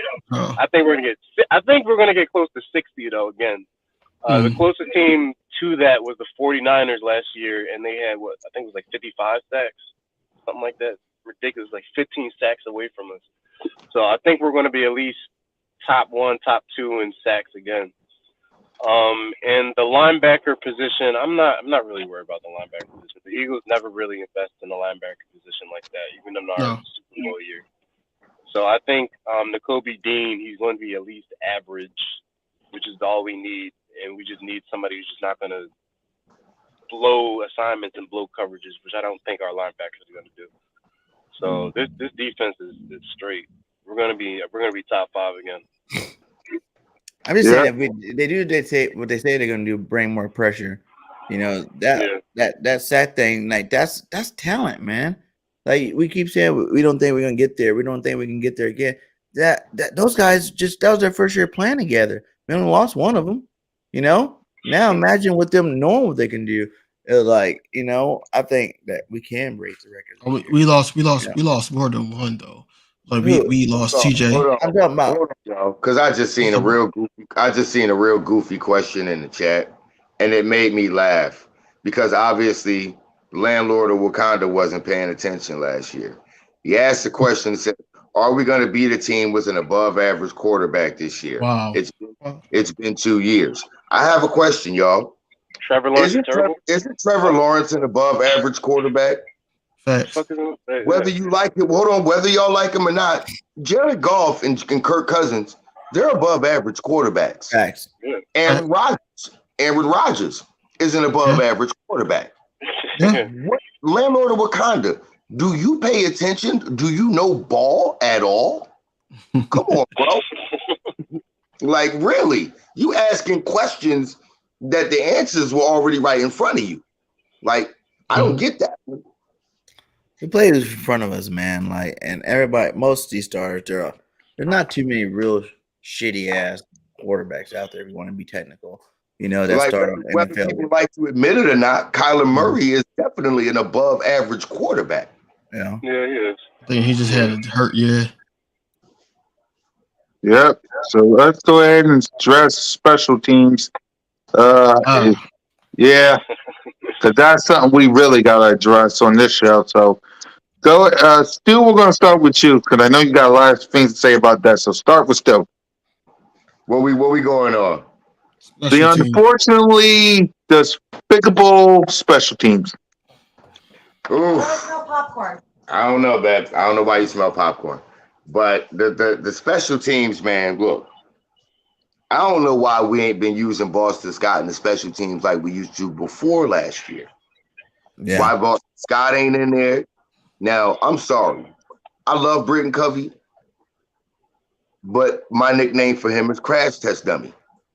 Yeah. Because over and over and over, and it just looks like a high impact collision. Now, I give him respect and credit because he don't drop the ball. He always takes that hit and gives your offense a chance with a possession with the ball. I give him that. But boy, if we don't do something to protect this man, like I got a problem with the way they set up blocking on these punts or whatever. Because if you at least give the man a space to make a move or two, to get to some space where at least the hit don't look like he done got smacked by a jackhammer or a battering ram or something. He just looked like his whole soul get knocked another 6 yards to the side after he get hit. Like, we got to do something. He ain't but 5 foot nothing soaking wet with a center block strapped to his ass. What is we doing to this man? Mm. But other than that, man, we got to do better in punt coverage. We got to do better in punt coverage because that just like you said, bro. Sipos, that punt wasn't all that great, and I think Sipos's problem is he's not used to directional kicking.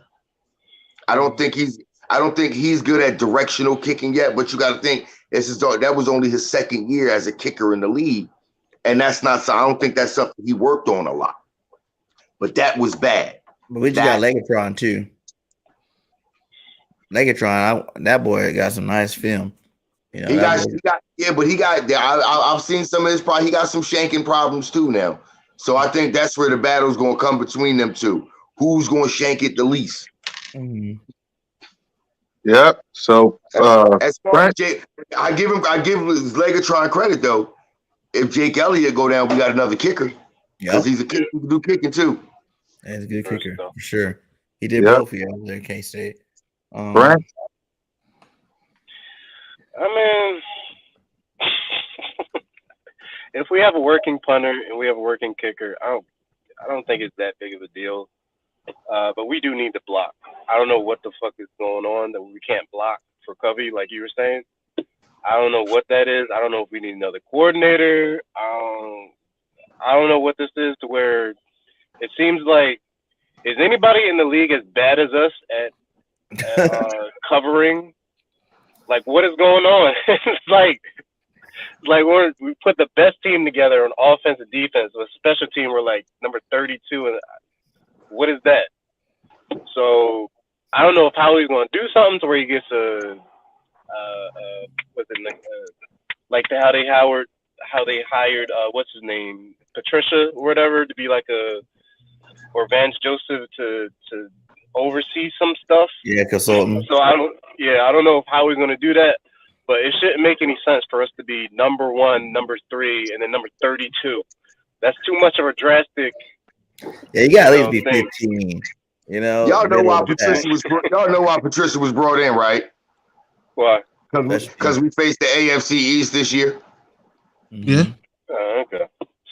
Makes sense. Think about that. Look where he spent most of his career, in the AFC East. Yeah. Yeah, that makes sense. Yep. Kane? Man, all in all, man, it's all about blocking for me. You know, Covey, I'm not really too big of a fan from him. You know, you could blame it on blocking. You could also blame it on the lack of him not being able to break tackles or make people miss. But it's basically on the blocking. You know, also, you know, Boston Scott has to be back there. I did not like that Quez Walkers was doing the kick returns also towards the end of the season. I didn't like that at all. I'm happy that we brought in a lot more receivers to see what they got. Like I said, Devin Allen is not going to see the field Except for probably like preseason on kickoffs. But overall, I just think that we just to work on our block, and I don't know why we brought the coach back, but we did. So hopefully that they made the right decision. Because if not, then look, we got to get this team, regardless because it's gonna be times where this office that we talk so highly about can't get it going. We got to get them into good field position to be able to strike. And that starts with the special teams. So we need that. As far as kicking, I think we're good at that. Jake Elliott is the man. Sippos, he has a lot to work on, but I do trust him. I do trust him because that's the only person I could trust right now. Legatron, he's in the back burner, but at the same time, I don't have no problem with the kicking. It's just the special teams has to get it together, man. Because like Prince said, we cannot be at the bottom if we're this high quality team. We cannot be at the bottom on the special teams at like 31, 32. We can't do that. Burger. I got to make a correction to our analysis real quick. We said we was talking about the wide receivers real quick. We said that Zacchaeus and Quez was going to be battling for the 3 and 4 spot. Actually, it's 3 people that's going to be battling for that 3 and 4 spot. It's going to be Quez, Zacchaeus, and let's not sleep on Charleston Rambo because he was a route runner at Oklahoma when he played with C.D. Lamb and Jalen Hurts. So let's not sleep on that connection too. So it's going to be the 3 of them fighting for those spots. Okay. Yeah. Fair game. Special teams, man. Yeah. Like I said, our kickers, Elliott's going to come back and do his thing, I think.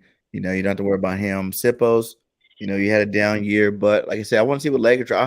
I hope Legatron can come in and beat out Sippos, because like you said, he's a dual threat. If Elliott does go down, you still got a kicker, so that's more value to the team as a whole. But yeah, this blocking scheme, man, they need to figure it out. Boston Scott should be the returner. I like seeing Boston. I think when Boston Scott went back there, our our return game got a lot better. So, there's a lot of players that, we got some defensive DBs out there that did some kickoff and punt return too in college. So we'll see who can come out. But yeah, I think we need a whole new defense, special team coordinator as a whole. I think this year is his final year. If he can't show us no good special teams, we need to let him go. Yeah. So let's get to schedule and draft picks. Your thoughts on the schedule and the draft picks before we wrap up the show and give our final thoughts. So, Stu, your thoughts on the draft and the schedule. My thoughts on the draft was, I don't know. Like, for the longest time, I was one of those guys, one of these fan base members who will never forgive Howie Roseman for draft picks that he's made in the past. I was still pissed off at him for selecting Jaquan Jarrett back in the day. After witnessing these last 3 drafts, just going off the first 2 rounds of each of these last 3 drafts, I got to give it up to him, man. He literally redeemed his name as far, because I'm going to go ahead and tell y'all right now, I think if nobody paid attention, Carson Wentz's development was slowed. Even though we played great in that 2017 year, there was one thing how we did that year that even slowed it down and made things a little bit more difficult, but even though things seemed easier. If you go back, the first year of his rookie year, who was his favorite receiver to throw to? It was the guy that they traded away, Jordan Matthews. Yeah. You traded away his number 1 guy that he had the most connection with, all to get Ronald Darby, who missed 10 games that year and was replaced by Rasul Douglas. Mm-hmm. Now, don't get me wrong. Aguilar stepped up in his role in being that slot receiver, but nobody noticed. Wentz started to get more chemistry with Aguilar and Torrey Smith than he did with Alshon Jeffrey. Mm-hmm. They tried to force that. That's why they signed Alshon to that long-term deal. That stunted Wentz's development. Howie, I believe, at that point, was sabotaging him because he knew right then and there, I'm going to have to pay this dude money. And if I keep the people around him that's going to help him develop the most, I'm going to have to pay him too much. That's what I personally felt. Ever since then, I can't say nothing, bro. I can't. As far as that's why I'm at the draft. The schedule, I got us. At first I was looking at it and I thought 14-3. Nah, bro. I started thinking about it a little more because I thought we would lose that game to the Jets because they got a defense and adding Aaron Rodgers to that. I think with the weapons they got, I was thinking to myself, you know what? It's Aaron Rodgers. You know what I mean? Let's what. But then I thought about it. Wait a minute. Let me look at that O line they got. Oh, compared to that D line we got, they fool. They fool. So I'm gonna X that loss off of there. I don't like the Chiefs in Arrowhead. I don't like that. Playing in Arrowhead, I've been to a game there. That's like coming to the link, y'all. That's how loud and how much you feel that crowd in Arrowhead. So I don't like that matchup. I'm not saying we can't do it, but I don't like that, so I'll count that one as a loss. And I say that last game to the Giants, we just gonna give them that because we already got the number 1 seed. Yep. Pierce? Who? Franks? Yeah, so our schedule, it's like script writers or something. We have a bye week as like week 10, then week 11 through 15 or 16 is just playoff team. So, and it's like AFC playoff teams too. It's like Bills, Chiefs, whatever team. So I do think we're going to finish at least like 13-4. I do think that. But ours, I'm going to keep saying this. If you ever do any more live streams or you see me in the comment section, our season doesn't start until week 11. It doesn't. Because we're going to finish the first 10 weeks. We're going to finish probably like 7-2, 6-3, something like that. Be at the top, at least 7-2, I would say. But after we get to week 11, we're going to really see exactly where we are. And we're going to have enough confidence going into the playoffs or not. We're still going to make the playoffs, but how we beat those teams is going to instill as much confidence in us. So I'm excited for this year. Yep. King? As far as the draft, man, you could not have the leaves fall any better in the draft, man. I was so happy about the draft, man. A lot of people like my man Bird Game 31 wanted the offensive player in the draft, the best offensive player, but I was like, no, we need to go defense. We lost guys there, and I think, like I said, we got younger, we got better. You on record saying that too, bro. And I think that you couldn't even have it any better. Jalen Carter fell in your lap, after trading up one spot, but still, if Atlanta was smart, right? No, the Atlanta, you'll understand in the season. But anyway, as far as the record, I also like Prince. I got us going 13-4. I got us losing to the Dolphins because, yes, we got older. Like I love our cornerbacks. I love Slay, love Bradbury, and those guys are outside guys. But let's face it, they're up there in age, and I think that the speed would damage them. It all depends on Tua. It all really depends on Tua on that first loss. That's where you lost me when you said that. I was like, because that O line is food too. It is. But I'm just thinking about what Tyreek Hill did to Slay, man. Slay, my guy, and I'm like, oh man, he pulled the hammy. Hold on. If you go back and watch that replay, before the feet got tangled up, Slay step for step, he right in his hip pocket. He was step for step. Yeah, he was right there in his hip pocket. If Slay don't trip over, if their feet don't get tangled. So you saying we win that game? You saying we win that game? Yes. Okay. So, but you think we are struggling with the Jets? No, I said I thought about that again, and I look at them, and just like I just said with the Dolphins, I looked at that O line too, and I said against our D line, they fool. They are fool. It should be. I'm not gonna lie. I don't see us. I'm not gonna lie. I looked at our schedule. I don't really see us taking a loss before the bye week. I really don't. Yeah. No, we're gonna take a loss, bro. I don't. I'm trying to be realistic. I am too. Realistic, man. We Yeah, have the best we all roster agree. in football. Listen. We all agree that last week we're going to be on top of the NFC to the point where we don't need that last game. The Giants going to win. We all agree on that, right? Do we agree that we're going to split with the Cowboys? No. You think we're going to sweep the Cowboys? We're going to sweep the Cowboys. Damn skip. I think we're going to sweep the division. Too. The whole division. Giants, Cowboys. Look, I think look at every old line that we face this year. Every one of them. I'm not caring about the quarterback because if that quarterback can't be protected, guess what? He ain't got nowhere to go. He ain't doing nothing. Where do quarterbacks hate pressure? Up the middle. Guess what we got in the middle? We got about 900 pounds of beef coming at you. Not to mention the two damn near 300 pounders coming on the outside at 4.3 speed. I hear you, bro. But it's all about the coordinators and what they call, man. Like I'm still like to the point where I don't know where Sean Desai is going to go into situational play. Go to 2018 Chicago Bears defense. Imagine that with twice the amount of talent and twice as deep. You'll see what I'm talking about. I'll look it up. You'll see what I'm talking about. Trust me, they. I think we split. That's the real reality of it. I think we do.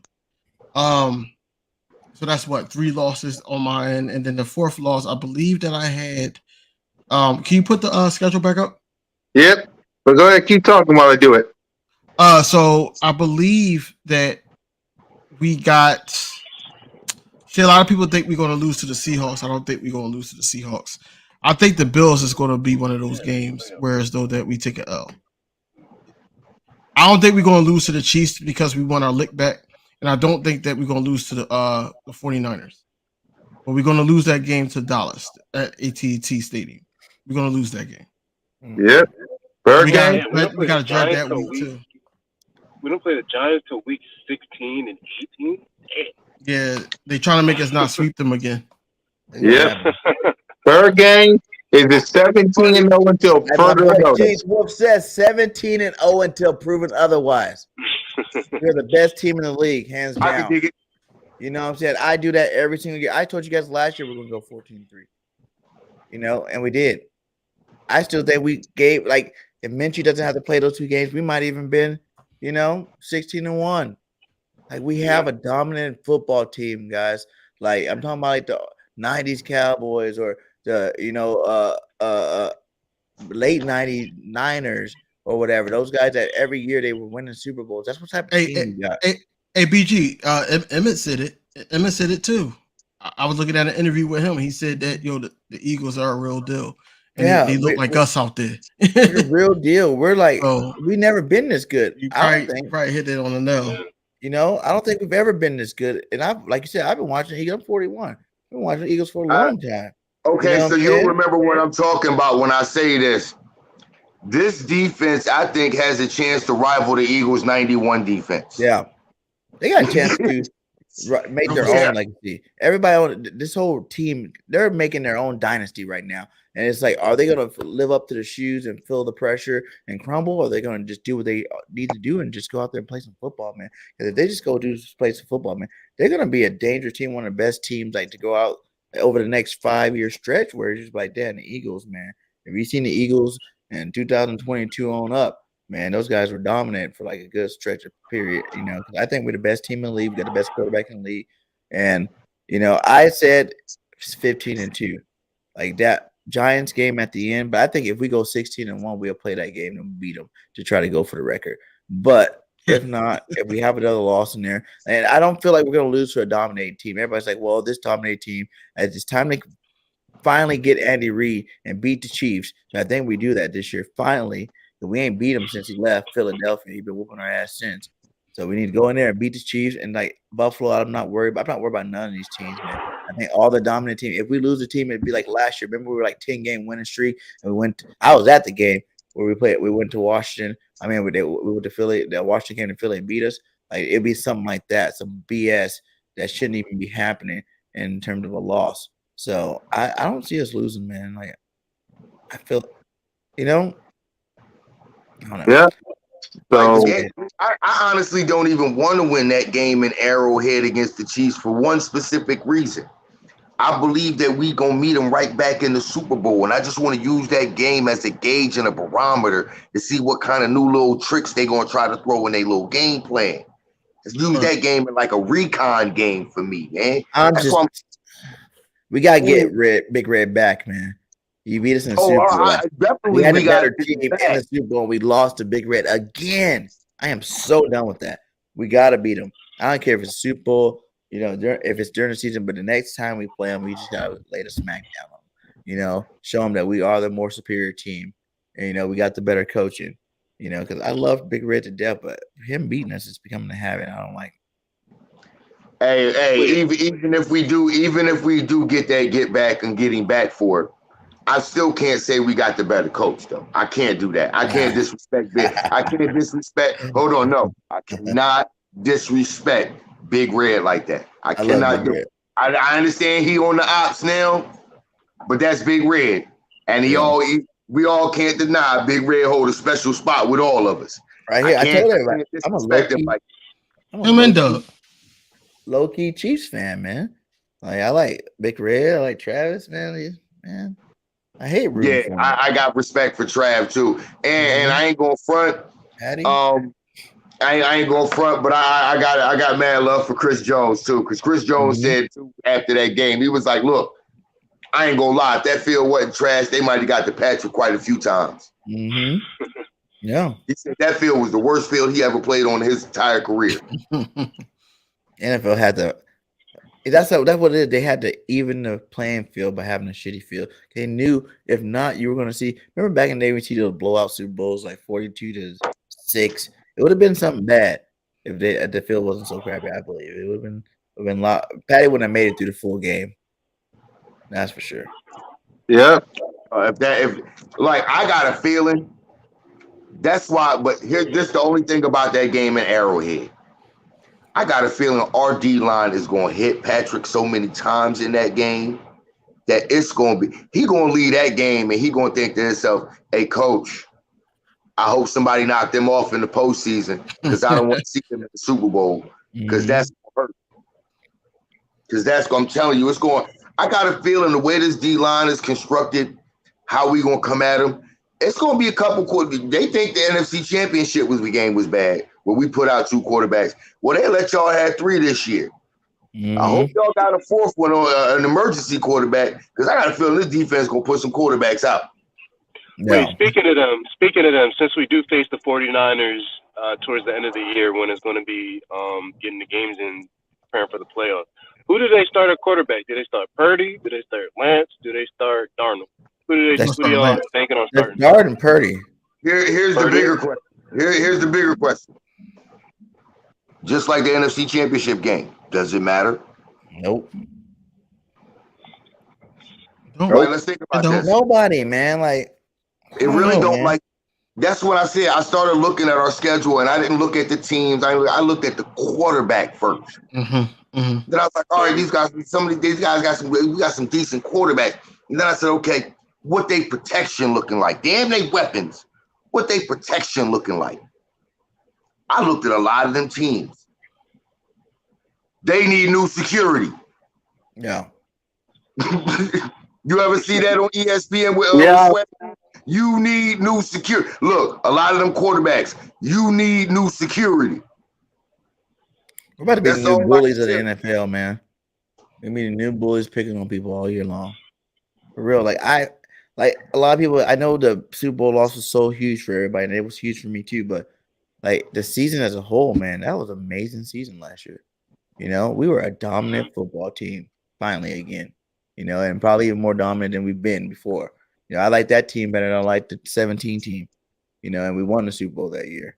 I think this team's going to be even better this year. Chemistry with the players is going to be even better this year. And, we got younger, faster, and stronger. So beware, NFL, man. It's a great mixture of youth and strength and that veteran leadership. It's a great mixture of it. So that's beautiful. Yeah.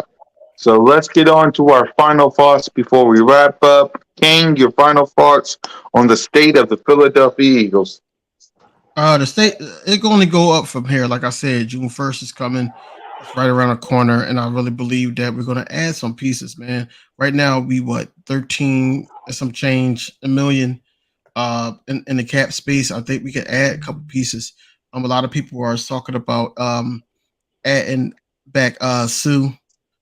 I don't know about that, especially because he's not going through training camp and everything like that. Things can happen. I don't want to do that, but I do want some more depth on that line just for rotational purposes. Um, or the linebacker. I just want those holes filled up at all times. Pause. But still, I do want that. But yeah, I think right now we all good. We're good on it. We're good on both sides of the ball, and I think that as always, go birds, fly eagles fly. Still, Yeah, hey man, look, I just put it to you like this: 43 years of rooting for these birds, and I've never been more excited for what the future holds. Like I said, guys, if this team stays healthy, this is a problem. Mm. This is a serious, serious problem, not just this season, but you got to think we got younger and faster, and we didn't even talk about N'Kobe Dean being able to just run free behind these dudes, man. Like it's yeah, crazy, and I wouldn't worry about getting Sue and him not going through training camp. He's an older veteran guy. Hell, we don't use a lot of our older veteran guys in the training camps and in preseason anyway. That's how a lot of them stay fresh during the season and stuff like that. So I wouldn't really worry about that. I know one thing: Dominic Sue, come game time, he ready to put the strap that helmet on. He ready to go to work. You know what I mean? So whoever we add after June 1st, it to me, as long as that player, it can either one come in and compete and push the guys we got to get better, or be a guy that's on the field and give good contributions. You ain't got to be no superstar, Holly big play guy or whatever. Or if it is that, hey, more the better for me. But I'm telling y'all, we looking set for at least the next 4 to 5, y'all. We looking yep. set. I'm saying. Prince. Yeah, I'm really excited about this team, especially in the draft too. Like if you look, like I think this is going to be a draft that's going to be remembered at least 5 to 10 years from now.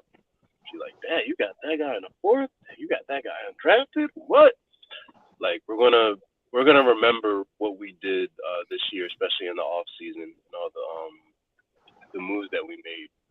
But I'm just so glad that we have Howie Roseman.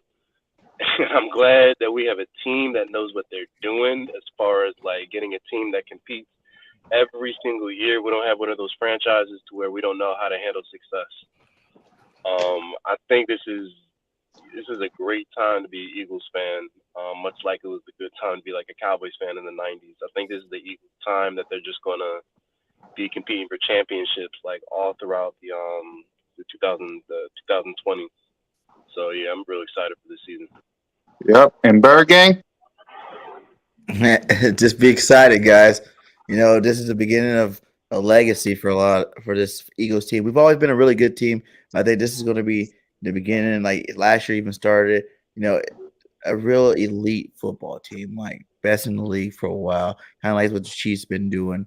Over the last what like the Patriots did in their little streak. It's that time for the Eagles, and I think everybody should be excited. Our team is great, and like you said, we can pick up any key pieces at any position. Howie Roseman, it's time for him to get to do what he do best. He's the king of the cap, man. He's the king of the cap. He had some great drafts, and I think everybody just wants to be great and the best that ever do it. Jalen wants to be the best quarterback. Howie wants to be the best GM. Nick want to be the best head coach, and I think these guys are going to prove it, man. They're going to be the best in the league, and this is just going to be another chapter in a long book of Eagle greatness over the next like 5 to 10 years, and it started last year, and I think it's going to continue moving forward. We're only going to get better and better every year. So we're going to look at it. It's going to feel good. It's going to be good to be an Eagles fan. Let's just say that. Yep. It feels good to be Eagles fan. And guys, that's it for the show. Next week, if we do a show, we'll let you guys know. But next week, maybe we'll talk about OTAs and continue the state of the Philadelphia Eagles. So for everybody in the panel, and for Bird Game 31, it's your boy, Mr. Miz Kukaka, and get your Howie tees. So literally, I call him Howie T, but get your Howie Roseman t-shirt.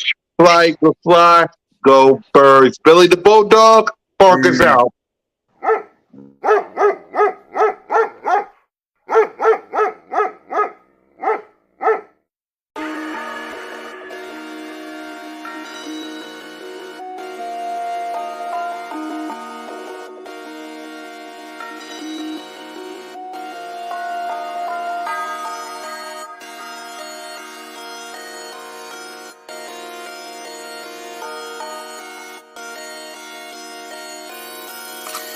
Right.